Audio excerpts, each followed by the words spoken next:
many of you know, WFAN was born back in 1987. Been a long run. It's basically September 2023.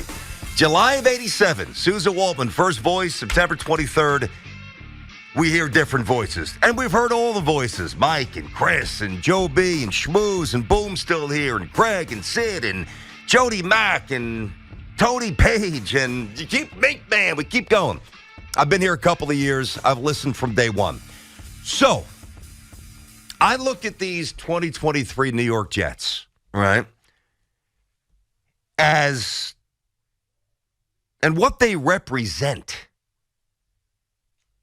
as the most anticipated New York sports season of all time. And the reason I threw out the names, because you've listened to all these people, all these men, all these women on this station. Never have those voices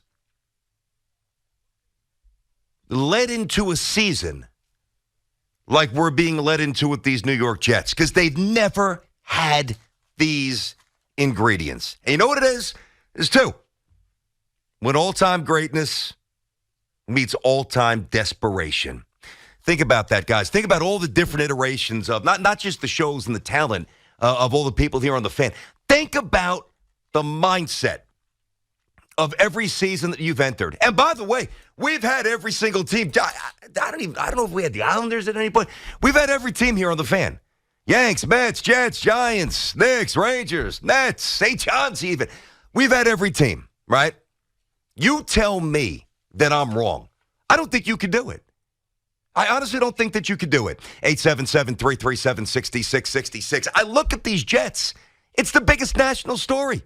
It is you flip on a show, whether it's a good show, whether it's a lame show, whatever. That's not necessarily the point. What is the first thing that they're talking about?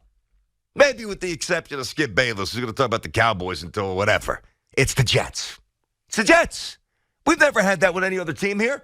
Even the giant teams. Like, think about with Lawrence Taylor. In Parcells, that team was amazing. And that team was climbing. And that team was expected to eventually crack through.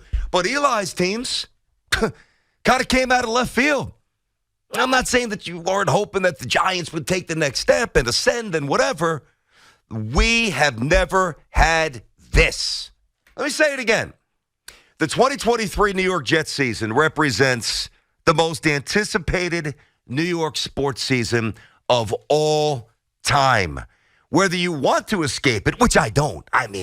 Now you got the Sopranos. Now you got pop culture. Amazing. Historic pop culture, infiltrating the Jets here. Woke up this morning, and you got Saleh cruising to the stadium. Are you kidding me? When have we had this? We've never had this. And you know what? We probably never will. Now, I want to be fair about this. Again, I don't know, and nor I'm not saying that the anticipation will match the results. That's a different conversation. That's not what I'm saying. Entering the season, the amount of eyeballs, the amount of energy, the amount of clicks, the amount of conversations about the New York Jets is at an absolute all-time in this city. We have never seen this. We have never had this. 877, and I'm here for it. Listen, I'm not running. Bring it on. I remember saying when they got Rodgers, I am prepared if I have to be as hurt as I've ever been hurt in my life. I don't think that that's going to happen. And if it does, soul-crushing, will probably never recover if this thing goes sideways. Not talking about results right now. Talking about the expectation, the anticipation. It is just crazyville. You literally have the Jets are on the tip of everybody's tongue. And if they're not, at least from a show construction point of view, they're missing the mark. What? Now, I know what we do is local. All right, obviously. I'm going to get to you here, but boy, I hope you disagree. 877-337-6666. Though I don't know how you can. Think about all of the massive names that we've had here. I mentioned one before, Lawrence Taylor, Jeter, A-Rod, right? Now, the baseball stuff on a national level really only infiltrates the conversation when it's bad. Steroids, whatever,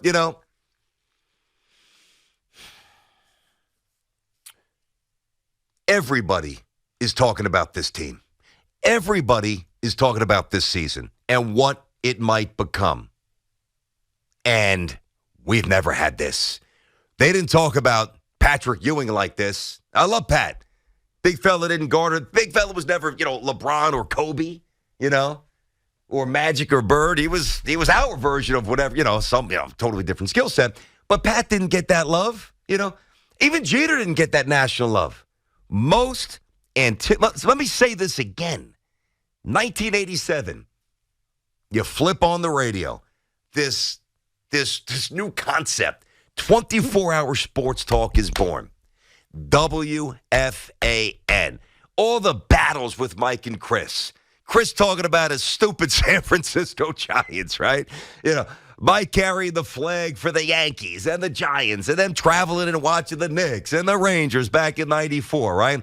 And then Joe B carrying the flags that he does, and then the schmooze, his unique style, and there's only one schmooze, and all the names you have never heard collectively a station, ours, revved up, anticipating a season like we are and like you are for the Jets. Deal with it. 877-337-6666. All right, let's get to you. BT and Sal. By the way, Sal is still off. Joe is in Peekskill. Joe, what's cooking, buddy? How you doing today? Okay, I'm going to give you a name that you didn't even mention. Well, go ahead, Joe. Educate me, brother. Mark Messier. Fantastic. Yep. A lot of anticipation, and he delivered. Oh, no doubt. No, listen. I was a Jet. Let me finish. Yeah. I was a Jet fan when they won the Super Bowl with Joe Namath. I'm 72 years old, so I remember. Yep. And I remember the drought they've been in, okay? But Mark Messier, I got to tell you got to give him his props. He came with a lot of hype. He delivered. Oh, listen, Joe, let me tell you. And by the way, I'm so happy. Good call, Joe. Thank you. That Mark Messier got immediate love on the show. Of course I was going to get to Mess. And listen, when I talk about those Rangers teams it came up recently with Judge as the captain and whether he's handling it well or not. And you kind of flash back to Jeter's captaincy. I have always said Mark Messier is, to me, the greatest captain, not just in New York sports lore, ever. So this is not about glossing over or shading or minimizing the great Mark Messier. No way. But were the Rangers a national story back then?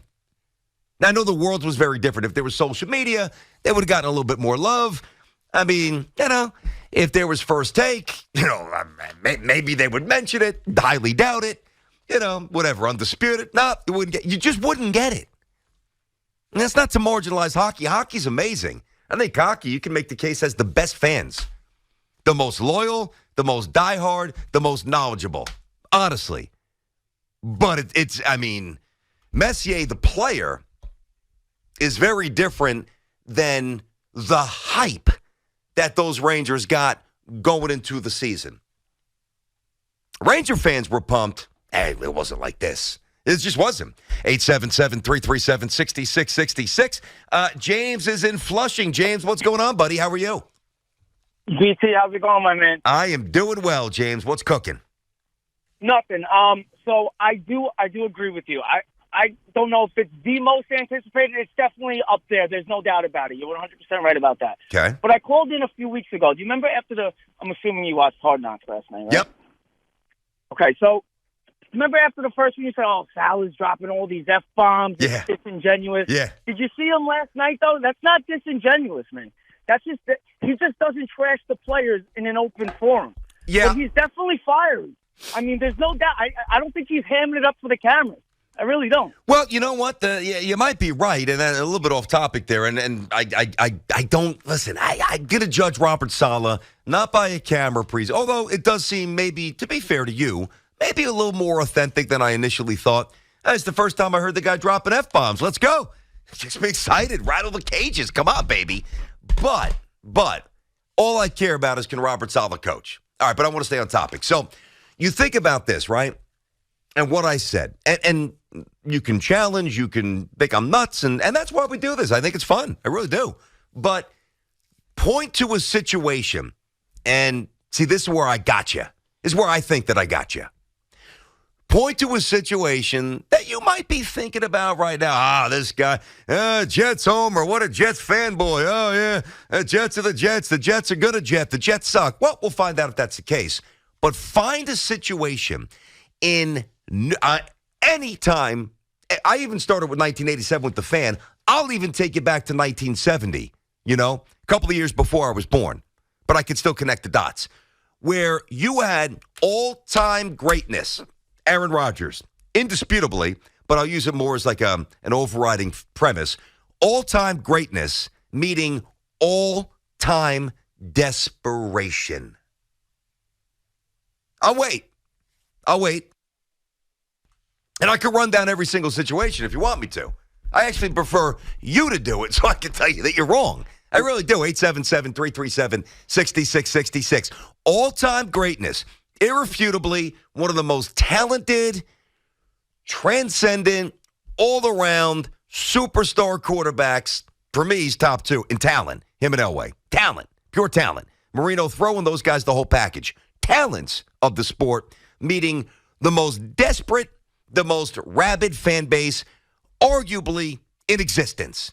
Who has the longest playoff drought? Not in the NFL.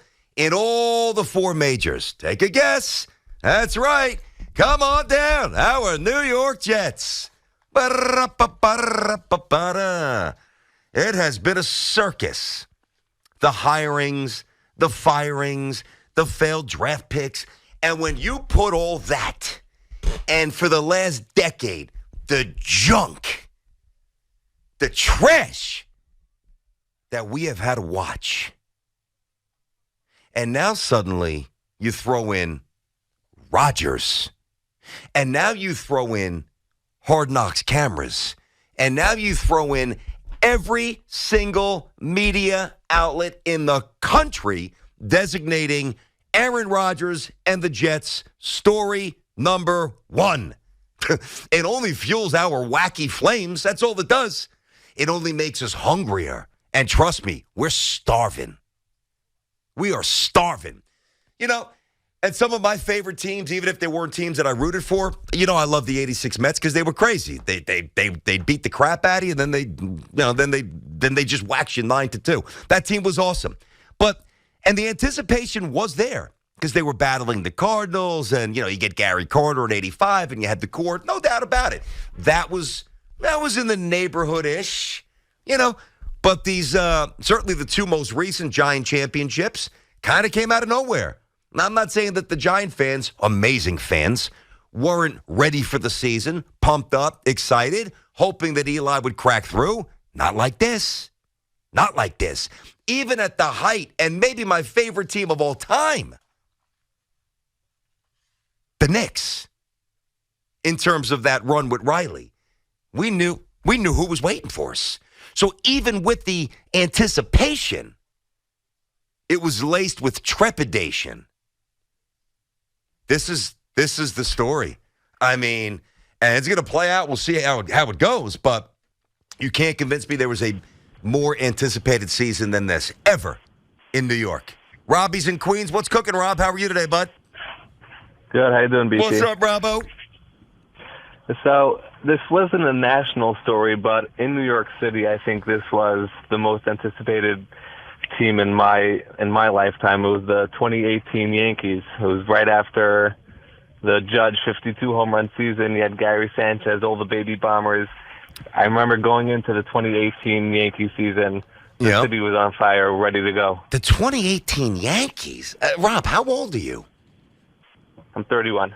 Okay, well, there you go. That gives me a little context there. Okay. I mean, if you said 41 or older or even late 30s, I would have been really stunned by that answer. Yeah, no, I was pumped up. Baby bombers, you got Bird, you got Judge, you got Sanchez. Here we go. The start of a new dynasty. Yep, not this. Not this. And I'll tell you why. Number one, Yankee fans, we're always hungry. We weren't desperate. Jet fans are.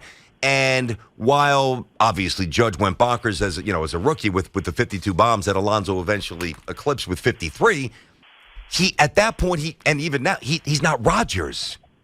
You know what I mean? It's not the same. Right. Okay, Rob. Thanks, buddy. Thanks. You got it. Eric on Long Island. Eric, what's happening, buddy? You're on the Fan. Take it away. Listen, similar analogy, same team, different time period. Go ahead. In 1977, when the New York Yankees signed a slugger named Reggie Jackson, after 15 years of utter disgustingness, which the Yankees have been historically great for. Yep. Steinbrenner had done nothing. I don't know if you were old enough to recall what was going on in the city when they found out that Reggie signed with the Yankees. I mean, it was the candy bar was out. It was insanity here. Oh, there's no. People found out Reggie Jackson was coming to the Yankees, and it was after 15 years of future baseball, which to the Yankees is like 200 years for other people. See, to me, that's one of the better ones. That's one that I can engage in that, Eric. Obviously, listen, so think about this. They go to the World Series the previous year. The Big Red Machine sweeps them. You've got, as you pointed out, you've got this long run, certainly for Yankees, this unacceptable run of futility. Here you go, Reggie coming in, already had a bunch of championships with the A's. The missing ingredient, certainly perceptually, and eventually he proved to be that guy. I got it. I get it. But let's also go back to 1977, all right? Right before that season. Where was WFAN? 10 years away from being born. And that's part of the equation, guys.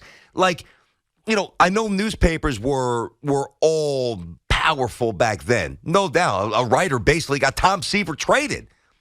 I understand all that. But the conversation wasn't omnipresent. I mean, this is going on like the show. Think about when it first started, okay? Now, the flirtation with Reggie as a free agent and then the eventual signing of Reggie, and honestly, that's a good one. That was on my, I've got it written down. That's on my short list. I wanted to give you guys a chance to pick something out. That's there. But this Rodgers stuff, this guy jumped on Pat McAfee, who has a massive following, then he was in a dark hole for 3 or 4 days. We waited with bated breath. What is this guy going to do?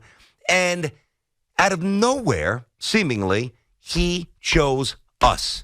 One of the most pathetic franchises of all time. And that's part of the equation. Like, don't get me wrong, like when A-Rod came to the Yankees, we were all pumped and, here we go. 5 championships in 7 years, let's rock it. Yeah, but the Yankees had already won a bunch.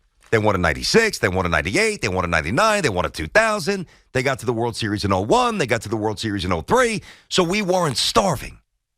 You have to understand, if you really think that I'm nuts, and that's fine, 877-337-6666, fine. But understand how I started this conversation. When all-time greatness meets all-time desperation, and you hit a button on the blender and you mix it all up like we are and like we have for months. Private trips to California to convince him we're the team for you. We have never had this, ever. 877-337-6666. Brandon Tierney, Sal Licata Show. BT and Sal on the Fan. We'll get back to your calls in a minute here on the Fan.